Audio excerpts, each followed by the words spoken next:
Bienvenue sur Torah Tza. Parashat Mishpatim se déroule immédiatement après le don de la Torah. Nous dit le premier verset, Ve'eleha Mishpatim, et voici les lois Asher Tassim Lifnehem que tu placeras devant eux. Explique le Rav de Brisk que Moshe Rabbeinu ne donnera pas au Béni Israël les raisons de chaque mitzvah, mais il fera le choix tout simplement de les exprimer avec autant de limpidité que possible pour ainsi leur permettre de les accepter avec facilité. Parashat Mishpatim reviendra sur 30 mitzvot négatives et 23 mitzvot positives. Une paracha qui se décompose en deux grands points. Le premier, parlant de ces lois relatives au comportement que l'on doit avoir envers notre prochain, Ben Adam Lachavero, et enfin le second, sur les lois relatives au comportement que l'on doit avoir envers Akadosh Baruch Hu, Ben Adam Lamakom. Pour commencer, la Torah s'arrête sur l'histoire de cet homme serviteur qui ne souhaitait pas être libéré au bout de 6 années d'esclavage. Nous dit le verset, Veratza Adona Vetozno, et son maître lui poinçonnera l'oreille. La particularité de l'oreille, dit la Gemara dans Ktuvot, page 5b, c'est que Akadosh Baruch Hu a volontairement créé l'homme avec un lobe de l'oreille souple pour ainsi lui permettre de se boucher les oreilles quand il lui sera nécessaire. Par ailleurs, dit le Shirachirim Rabbah, qu'à chaque instant où l'être humain écoutera une parole futile, eh bien une parole de Torah qui était en lui le quittera. Voilà pourquoi ce serviteur, qui a très certainement entendu autrefois Akadosh Baruch Hu lui dire qu'il est Béné Israël Avadim, car pour moi, Béné Israël, vous serez des serviteurs, et pour moi uniquement, cette oreille-là qui, malheureusement, a écouté également des paroles futiles, ces paroles-là qui lui ont fait oublier ce message aussi important de Akadosh Baruch Hu, eh bien, cette oreille-là sera donc poinçonnée. À présent, la Torah reviendra sur l'histoire de cet homme qui a tué involontairement et qui aura le privilège d'être protégé dans une ville de refuge. Dit le verset Veha Elokim minal yados Akadosh Baruch Hu qui aura organisé cela.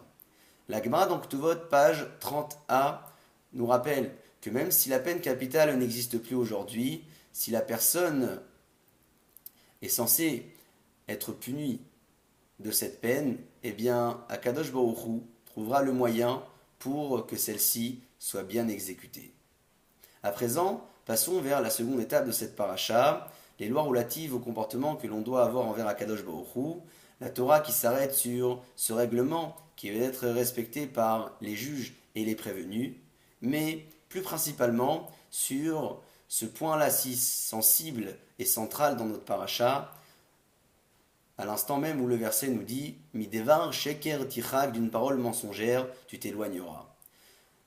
Nous dit la Gemara dans Shabbat, page 104a, que la différence entre le Emet, la vérité d'une part, et le Sheker, le mensonge d'autre part, est que le Emet est composé de ces trois lettres Aleph, Mem et Tav, trois lettres basées toutes sur deux pieds, en parlant de cette vérité qui se maintiendra sur un long terme.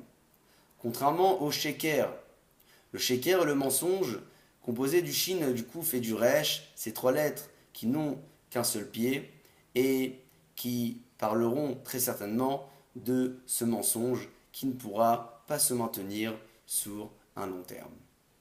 Nous dit Akadosh Baruch Hu, Hineni sholeach malach lefanecha, et voici que j'enverrai ce malach devant toi.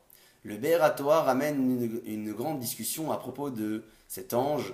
S'agissait-il du malach Gabriel, celui qui permit autrefois au Béné Israël de gagner un combat contre Amalek, ou du malach Michaël, celui qui permettait au Béni Israël d'être pardonné sous leur faute. Quoi qu'il en soit, cet ange-là viendra protéger les Béni Israël qui auront pris conscience de ces lois et ainsi les appliquer. Moshe Rabbeinu par la suite montra une nouvelle fois sur le Har Sinaï pour aller chercher les tables de la loi. Pour conclure, et je dirais que c'est le message central de cette paracha, la Gemara dans Baba Kama, page 30a, nous rappelle que celui qui souhaite devenir un homme pieux, les Kayem et Milé des Nézikin, qu'il puisse étudier et accomplir toutes ces lois de Nézikin en parlant de ces points et ces interdictions citées ici dans cette paracha à propos de toutes ces interdictions que l'on doit éviter de transgresser envers notre prochain. Celles qui nous permettront très certainement également de se comporter correctement envers Akadosh Baruch Hu, et celles qui nous permettront également d'appliquer la Torah et les mitzvot. À nous l'étude, Shabbat Shalom et à la semaine prochaine.